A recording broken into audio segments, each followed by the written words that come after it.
So we've got a new government who are promising lots of wonderful things. And the good news is that the economy is remaining fairly stable and there is a lot of positivity about. There haven't been any announcements from the government that have crashed the money markets, unlike Liz Truss, who promised the world with there never been a chance of her being able to deliver. Lenders are dropping interest rates on a daily basis. So it looks like they're also keen to lend. So what does that mean for house prices and the mortgage market going forwards? Now, before I get into that, if you haven't got time to watch this video right now, please do save it so that you can come back to it later. And as always, please do like and share the video. And if you're not following me or subscribed to me on YouTube, then please go to my beacons link, check out all my social media platforms and go give me a follow because we do produce a lot of content that you might find useful. So today I've got three things that I want to share with you. We're going to take a quick look at the swap rates. We're going to take a look at an article that I featured in This Is Money. And we're also going to take a look at an article in the Money Week magazine that discusses whether or not the property market is actually going to start moving again. So first up, let's talk about mortgage lenders and their interest rates. Here's an article in This Is Money from this week in which we featured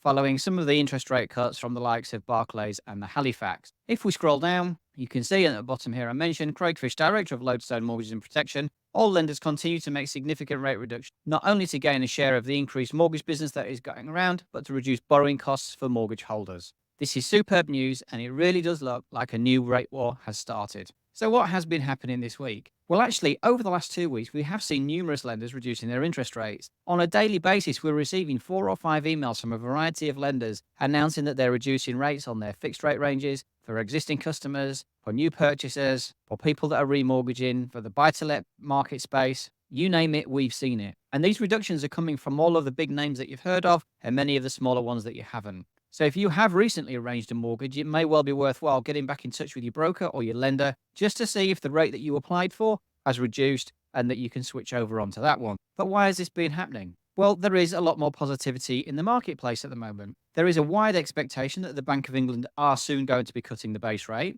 Now, whether or not that comes in August is debatable. It was expected, but actually that might now be pushed back to the September meeting once we've seen the next set of inflation data, which comes out later on in August after the next base rate meeting. As we know, inflation is at 2%, which is a target that the Bank of England policymakers set.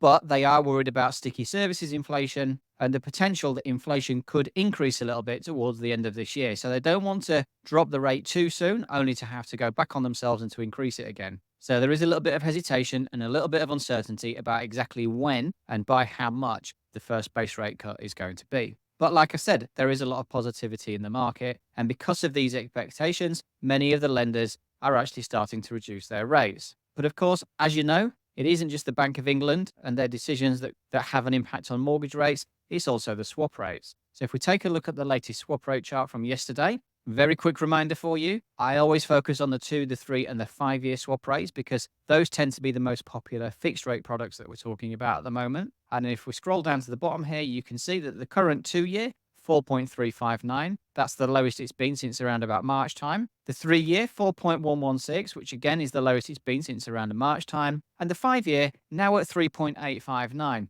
The last time it was that low was again around about the March time. These are all following a downward trend, and the expectation is that that is going to continue. Of course, there's no guarantees, but that is the expectation at the moment. These swap rates feed into the fixed rates that we see being available from mortgage lenders, and it could be very soon that we see the first 5-year fixed rate for a long time below the 4% mark. So fingers crossed for that one. Now, this does raise the question because I have heard it from quite a few people, and lots of clients are asking me, so Craig, is now the right time to take a tracker product? Well, actually, no, I don't believe now is the right time to take a tracker product. It may be for some people with certain circumstances, but in general, if you're just looking to see what's the best rate available for you purely based upon the interest rate, I don't think a tracker is the most suitable product right now. Now, there's a very good reason for this, and that's because a tracker rate works with a margin above the Bank of England base rate. Those margins at the moment are actually quite high, in the region of 1% above the base rate. And when you compare that to the lowest 2-year fixed rate, that margin is actually quite big, which means that you're paying a much higher interest rate at the moment if you choose a tracker. Now, a tracker really works in your favor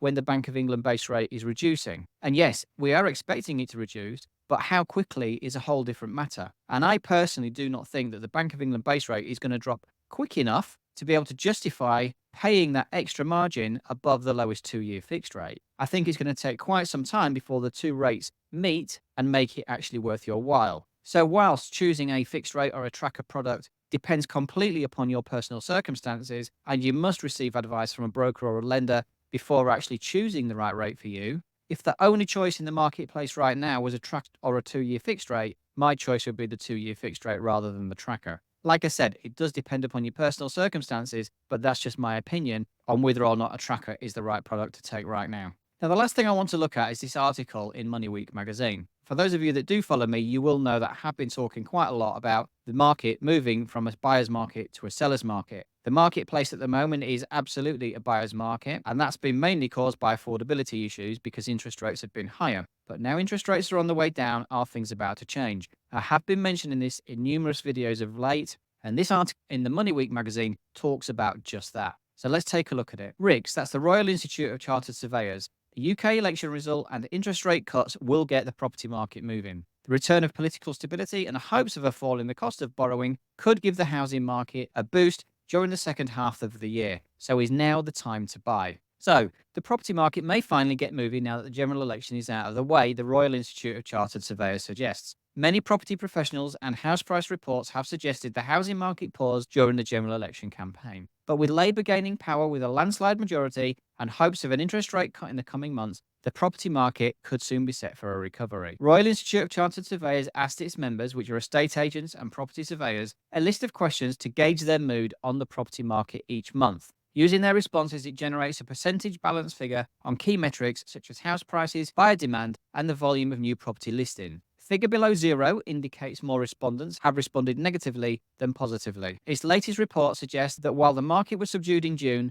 forward-looking indicators such as sales expectations are turning more positive. Tarrant Parsons, a senior economist for RICS, says there are some factors emerging now that could support a recovery in the months ahead. If the Bank of England does decide that the current inflation backdrop is benign enough to start loosening monetary policy next month, this may prompt a further softening in lending rates. In addition, the recent election delivered a clear outcome, with housing pushed up the political agenda. The report then goes on to talk about the pre-election property market. RICS members had been positive about new instructions over the past 6 months, but there was a change in mood during June as the nation prepared for the general election. The flow of new instructions coming onto the sales market slowed last month, illustrated by a net balance reading of -9, while the level of market appraisals was flat. The new buyer inquiries measure posted a net balance reading of -7 in June, broadly in line with the figure of -8 returned last month. This marked the third successive month where inquiries have reportedly slowed. At the same time, the newly agreed sales gauge posted a net balance of -7% in June, marginally less negative than the reading of -13 seen previously. These two downbeat readings followed a brief period of recovery earlier in the year, RICS said. Signs of stability. With a new Labour government now in power, RICS members are hopeful that political stability will boost the property market. A net balance of plus 20% respondents now predict residential sales volumes will recover over the next 3 months. This is up from a reading of plus 10% last month and is the most upbeat figure for the near-term sales expectations indicator since January 2022. This activity could feed into house prices, especially if interest rates are cut and the cost of borrowing falls later this year. A net balance of plus 41% are expecting an increase in house prices in the next 12 months. Affordability pressures as well as demand issues remain in the short term though, with negative 17% expecting a decline over the next 3 months. There are regional differences. East Anglia, the southeast and the southwest of England all returned negative readings for house prices this month, but conversely, more surveyors are expecting house prices to rise in Northern Ireland and Scotland. Sarah Coles, who is the head of personal finance for Hargreaves Lansdown, said that July may bring new hope to the market. But this isn't because of anything promised during the campaign, she said. Labour didn't pledge any particular policies to boost demand, except an extension of the mortgage guarantee scheme for those with smaller deposits. Instead, agents are holding out hope for an upswing in consumer sentiment, buoyed by the optimism that a change at the top can engender and hope that life in general will change for the better. Cole says it remains a buyer's market if you want to make a purchase now, but cautions, if agents are right, you may need to take advantage of a relatively small window of opportunity. If optimism catches on, you'll be competing with more buyers and hopeful sellers will hold firm on prices. And like I said, this is something that I've been talking about now for a few months. We are getting to the point where we're going to shift from a buyer's market into a seller's market. This report is talking about that buyer's market lasting for maybe another 3 months or so, but after that, all bets are off and the tables could turn very, very quickly. So I will reiterate, if you are considering purchasing a property, now or the next 3 months might be the perfect time to do so to take advantage of your bargaining power and the lower prices that we're currently experiencing. As always, I hope you found that video useful. As you know, there will be a link to this report and the This Is Money article if you're watching the video on YouTube. You'll be able to go to the video notes and the links will be in there. So if you're watching this on any other platform, please do click on my profile, go to my Beacons link, check out the YouTube channel, and go subscribe to me over there, because that's where you can read all of these reports in depth. Thanks for watching and take care.